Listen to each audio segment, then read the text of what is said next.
ماشاءالله دا وګورئ دا د سولرو دویم فاز دی. یو هغه مخکې فاز و چې ماشاءالله خلاص شو، اوس دا دویم فاز دی.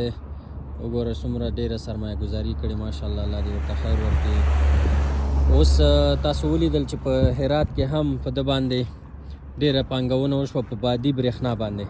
افغانستان مختلفې سیمې لري چې بعضې ځایونه د لمر نګاه نه 300 ورځې افغانستان لمر لري، یعنې د لمریزې برېښنا لپاره ښه هېواد دی چې موږ کولی شو هم د محیط زیست نګاه نه ګرین انرژي چې ورته وایي په هغه کې ډېر ګټور تمامېږي. کومه سیمې اوس دا 10 میګا واټه لغمان کې افتتاح وشوه، دا په کابل کې ده، همدغسې 100 میګا واټه په ننګرهار کې افتتاح وشوه.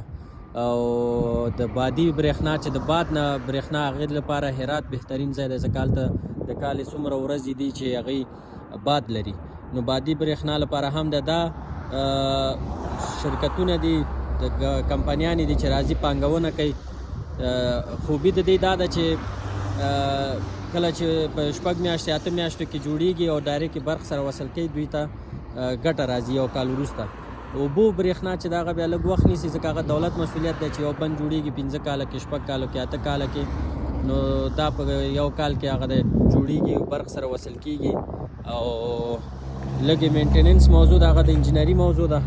خو نور موږ د اقتصادي نګاه نه که وګورو، دلته اوس په میلیونونو ډالر هغه د پانګونه شوې او ماشاءالله په زرګونه خلک پکې کار کوي، خلکو ته هم د کار زمینه برابره شوې. او دې باندې انشاءالله یو پوره ویډیو ټول تحقیق ما کړی انشاءالله چې بیان شي.